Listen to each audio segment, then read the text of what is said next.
mikoro etebekanizibwe akachiko akarareberera amatendekero garurengo rw'ahiguru National Council for Higher Education aho bakoze rece bari kweta exhibition ningashi oku exposinga ebye amatendekero garurengo rw'ahiguru garakora okugira ngo abeji abari hansi ningashi students abari kumara senior mukaga na nabanda bacari mu secondary baba guiding okubara base gukora choices zabo na mnonga bari kuza gukora courses zitari zimwe na zimwe harurengo rwa university aho ndugambera niho turi kandi uri kureba uko mbereri uko abantu bari kutambatambura aho ndugambera deputy speaker uri umujenyi mukuru deputy speaker wa parliament ya Uganda Right Honorable Thomas Taibwa yahirize kwiko mwanya as I speak archari omutenti empango bari kumurambuza universities zitari zimwe na zimwe nekizine nabeji abari kwetoramo then turikuteka ngo ndashekanshe munonga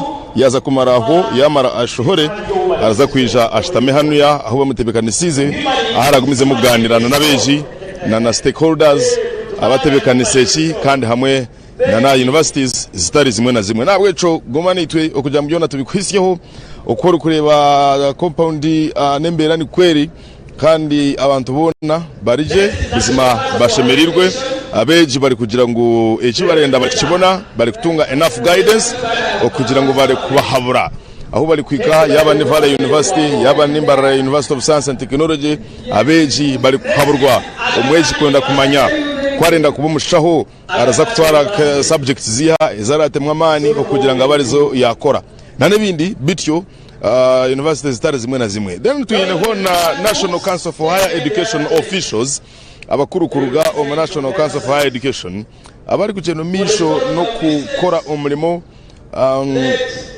abari gukora umurimo ogwo kushobororera abeji ekikiramanyisa kuza university embaganiseri hamuntu gira university notagira university amagoba agari mu kwega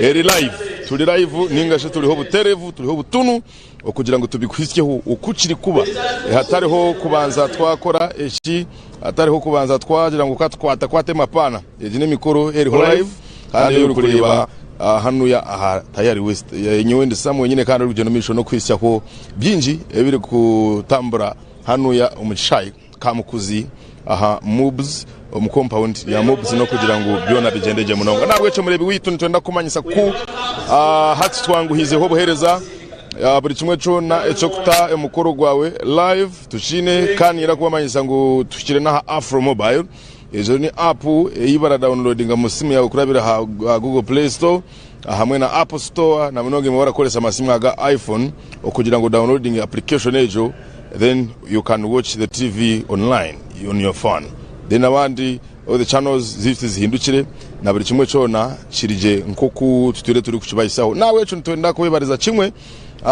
tija kufayo wareba ibishwani byaguma biri kuraba nk'abantu fikose mikorera ivetyo nikweri kugenomisho twine hana amashomero minji munonga na munonga agaburengerwa izoba kandi gasindika abeji babo okugira ngo batunge ejo guidance bagume babamanyise ekiri kugenda omisho Next is our neighbors, International of East Africa.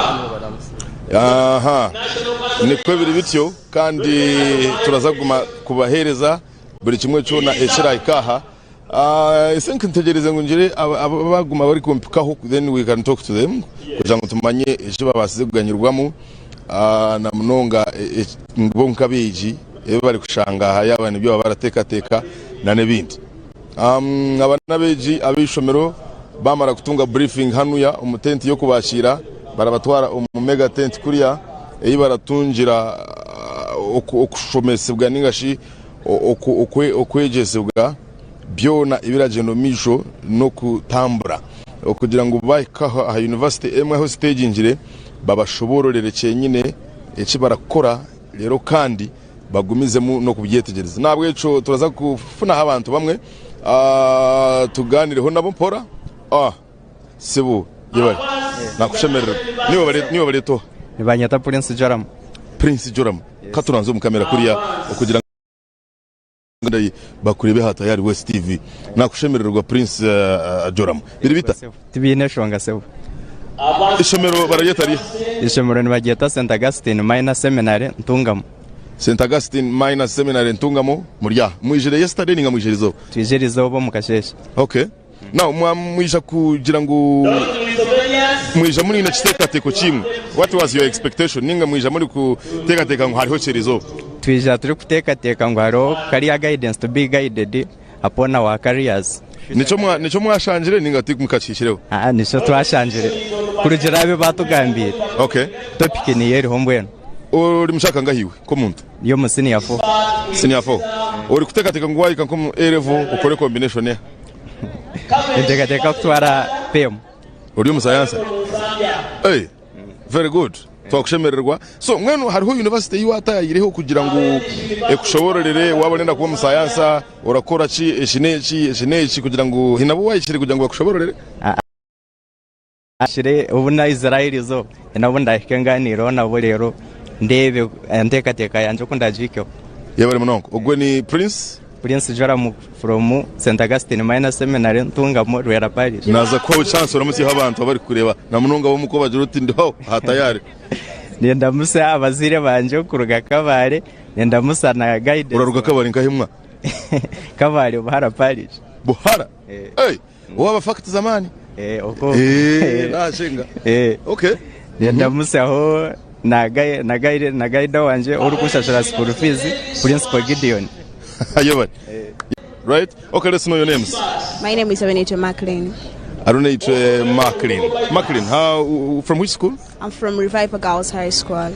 Let's be a little bit louder. Revival Girls High School.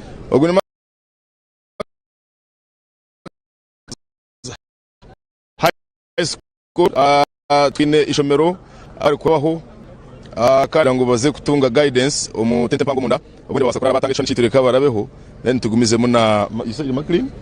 Yes Maclean, which class are you in? I am in senior 6. Senior 6, which combination? I do DEG stroke ICT. That's divinity, entrepreneurship, Kiswahili. DEG, geography. Okay. So what are you looking up to? What are you planning to be shortly after your senior 6? Maybe which course you'll have to do? I just want to go for law. Law. You want to become a lawyer? Now, have you met any university here to take you through the guidance of how you can become a lawyer, which courses you're supposed to do at university level? Yeah, I met Ghana Christian. I'm told it's one of the best universities that takes students for law. So I was really... You were inspired to join the university? Yeah. And you confirm that shortly after your senior 6, if at all the results come out very well? Yeah, if at all results come out very well, I'm going to go to Ghana Christian University and then I study law. Yeah. And I fulfill my dream of becoming a lawyer. Yeah. Do you have someone you would love to put in jail later on? Maybe they annoyed you? Is it the reason why you are doing law? Not really. I don't want to put somebody in jail, but I just want to fight for human rights. Wow. Yeah. I can see you. Thank you very much. Good to have you.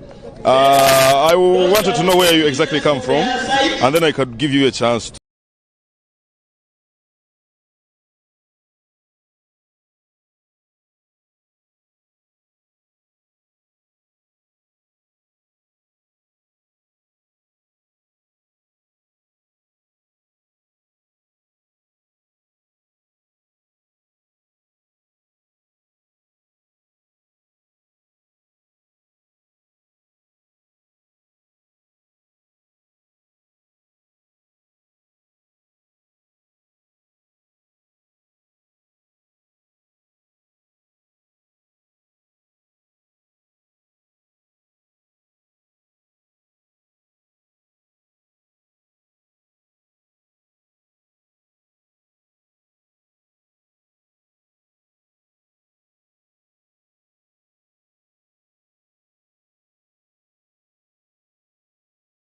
nkoro tugwine live ningashi butunu okugira ngo tumanyisa abantu ekiri kugenda misho hanuya iwe nkama National Council for Higher Education katumaze tumanyize izina ryawe. Banyita Maria tumwesiga simwe ninkora nka Senior Higher Education Officer mu National Council for Higher Education. Okay, nitekateka twabona umuntu ari we okugira ngo tugire ebyatushobororaho bitari bimwe na bimwe ebikwatire n'emikoro eri kugenda omisho hanuya Kamukuzi. Ekintu kizire kubaho buri mwaka ninga this is the first experience. Twaise emyaka 15 tukora ekitukweta Higher Education Exhibition. Tutwire ntikoro mu Kampala konka hati obwa hati tukasara okukitwara omu ekitukweta regional. Mwako gwire tukatuli Mbare atogo mwaka twakireta Mbarara. Nko kumbagire ngu ninza kuzwanza orunyoro na n'orunyankore ekigendererwa kyokuleta exhibition no mu myanyeji mu regions tukenda ngu tutwalira abantu amahura makuru kumanyisa ebikwata habyenyegeso Omwatendekero ga haiguru omwihanga lyona buli tukantukora omu Kampala kandi amasomero aga kurugahara nka mu Western nko Bugwaizoba nko Burugaizoba obundi gale mwaga kwika Kampala so twasaraho ngo katukitwale mu bicweka ebitali bimu na bimu niko abantu basobole kuganyurwa amasomero abazaire n'abantu abandi basobole kumanya ngo haruho ekitongole kinyakurolero mutindo gwebenyegereso mu ihanga lyona obwa hati tukwitira n'abana b'amasomero kurora ngo twabagambira nko kubakusobora kuchwamu kukoma bike bakusobora kusoma mbomezi bwabo so nicho kigendererwa ekikuru kumanyisa abana basobole kuchwamu kukoma kusoma ki bike bakusobora kusoma mu maiso courses rundi misomo ki egiriyo omu matendekero agembaganizo omwihanga kandi galinka and so on nibyo bibere kushobora kandi mwoko batamhurira urunyoro kurunje yagira ngo ekigendererwa ekihango munonga no kushobororera abeji abari harurengo rwa hansi okubamanyisa ni courses ziheziri haiguru iyo kwenda kuzikaho atware subjects zihezara temwa mani na nebindi bitu nkebyo kandi nico bari kwetororera buri hamwe okugira ngo abeji bamanyisibwe bahuguke babatebekanise okugira ngo betereze kumanya yabarinda kuba umushaho amanye ngo focus ayine kugita biology na chemistry n'ubundi na math okurugera ko bari bamuguidinge. National Council for Higher Education, we have in most cases had about incidences where you find their complaints of students. Are there other National Council for Higher Education services that you're offering here apart from guidance and counseling? Maybe they want to complain about a certain university that delayed their transcripts and stuff like that. Well, issues of complaints by stakeholders are part of the issues that the National Council for Higher Education handles. Usually we receive complaints at the National Council and investigate them. The complaints are of different types. They may be against an institution, they may be against a particular individual staff and so on. They might be against a system in a university or in an institution. True. So these are day-to-day activities that we do at the National Council for Higher Education. So apparently I wanted to know if you guys are listening to them from here, or maybe you focus that here specifically you are handling guidance to students, then any other complaints out of this box can come to the head office in Kampala. As of today, we have not received any complaint. We came here to give information and that's what we have done. Okay. But if we received a complaint, we'll definitely take it on. And I was saying that we have a whole department that takes care of complaints. Any complaint that is brought to the attention of the National Council for Higher Education is investigated because it is enshrined in the law that governs higher education in Uganda, that the National Council for Higher Education shall investigate and take appropriate action against any culprit or any complaint that comes to the attention of the National Council for Education. So we may not deal with complaints here today, but it is a day-to-day activity that we do. We have a department called Audit, Monitoring and Compliance. We receive complaints from people but we also identify abnormalities, irregularities in institutions, and we investigate them to ensure that we ensure quality of higher education in the country. Yabari munonga nikwari kushoborera kandi ni official from National Council for Higher Education omwe ningashi abatebekanise iki icyamuhero kinaza kubuza tukiganireho mu Runyankore ninga mu Runyoro turebire recently wo president abira tayayire Bunyoro asigire yayo tongoza ho university mu muri Bunyoro ituru kuteka degangeraza kubeyo kubanza mu kice kecho iwe nko kandi ari akachiko akakari kuteganisa to kabo ine nka plan yo kugira ati ninga nkugunde murundi tuzenka Bunyoro abe niyo twakorera iki na nebindi nkebyo. University ya Bunyoro ne ya government university ne yihanga lyona tukuri kugira ngo y'Abanyoro bonka nkoko university nkizi no kuri kubanira manyisangu uni it is universal baitu government ekachwamu kuteka university omubuli kitweka a regional area so Bunyoro yatunga omugisa gwa university Bunyoro region ebairo mu western tukaba tukozire regions ezitukubungira for now ziri western, north and west but I'm sure ngukine kintu kwijja kubani kigendo mu maiso ate tulangera kola round zezindo of course na Hoima rundi Masinde esobora komwa kola chi costing exhibition in Kenya ekintu kyengonza kugambira ali Bunyoro University ni wetandikire tuli omukuombeka hakyaro emitendera mingi Rurangu University egi yahiko omunte kwetagisa ku Rurangu yatandika kusomesa so as of now university egi eri omutendera go kutandika kuombeka hanyuma ebindi bikwijja kweyongera yote katandikire kusomesa as of now.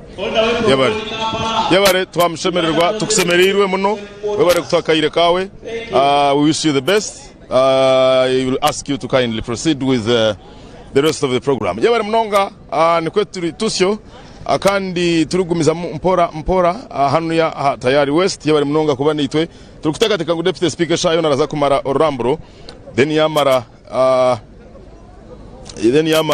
aije ashitame nakwakira ari bambe Urunyankore normanya ngumanya katuranze mu kamera kuriya niba kwitohiye Mbabaz Hamara wanji Mbabaz Hairat Hamara Mbabaz Hairat Hamara okay Norgan Ndeje University right yes nturuga oguno wa Ndeje University ya ni twetwijo mu exhibition bana okoreka bana programs ezituyino mu okuboreka engere nitwe yitu kurakurine mu bya artificial intelligence tuyine projects za engineering renewable energy water tuyine n'aba agriculture nabwe twabareta tuyine bintu bingi ebitwiza kukora so abeji muri kureba response erieta bari kuyiciriza muri kuboreka ninga bamwe bakabyetegereze bya AI ninga bari kubisima bari kubaraganisa kubaza kwisha kubegitaho Ndeje University okutwariza hamwe abeji bo babisima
eyo kwirukiramo ahabwa shiringi emitwaro 250 erimu vesti ecupa yo kunyweramo amaizi eruha kapa shemererwa na beka yawe bouncing castles face painting egari z'empaka n'abaselebu bo kucamura singura n'ebiconco ebya movet kits zishanje aha Shell Ankore tusu petrol stations ebirukiraho tera not mushanju 59 chenda na mukaga 57 nkagara mushanju Bishalichirwe Bank of Uganda, Mortgage Products, Housing Finance Bank, Maka Madina Haji Services, Salam TV, Tayari West TV, Bitebekansiwe, Uganda Muslim Supreme Council Mbarara.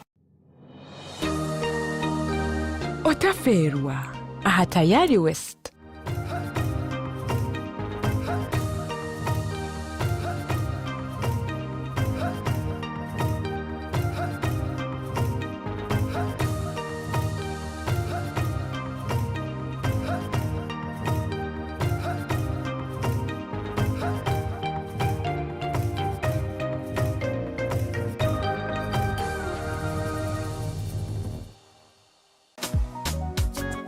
Netukwakira ahali rutoche Classic Hotel erukushangwa rutoche Town Council meters 300 zonka ahankuto erukuruga rutoche okuza Mitoma Omuri Ruhinda North Mitoma District lebo buhereza bwo murembe oburi mu restaurant Nyamurungi oburaro ni kabungereza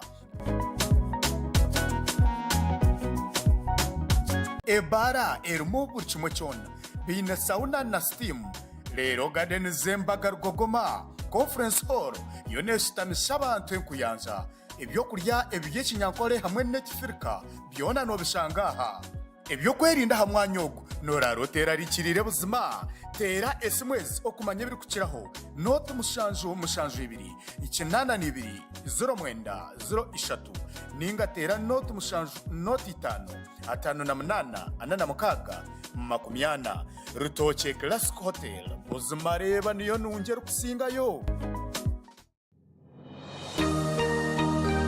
Otaferwa, aha Tayari West.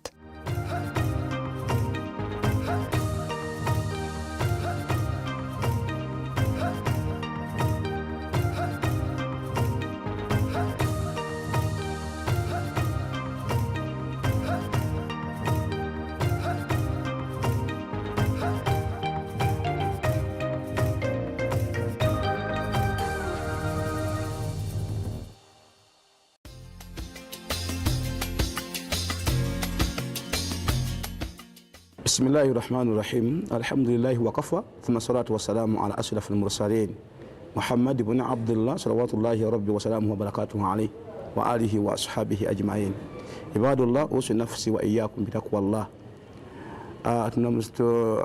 amanya Sheikh Kirabira Ibrahim tumebaza Allah subhanahu wa ta'ala atwadobula muno busobozi okubanga tuli wano owuliriza gondaba sabalo kitiba kwemu obulamu obulungi mu nsine kunkomerero amanya gego Kirabira Ibrahim chairman w'ekitongole kimanyikidwa nga PDCO kitegeeza Preachers of Islamic Da'wa and Charity Organization wa mu Warabu Jam'iyyat al-Wi'adh lid-Da'wa al-Islamiyya was-Sadaqa hadith yorunaku hadithi ya mukama fe Nabi Muhammad sallallahu alayhi wa sallama nabbi ono ayogera ebigambo bino si bigambo bye bigambo bya Allah abisa mukama kan Nabi Muhammad sallallahu alayhi wa sallama ebigambo bya Katonda bibino Nabi Muhammad nga yabyogera nabbi agamba bwati tibuniya Islam ala khams shahadatu an la ilaha illa Allah wa anna Muhammada rasulullah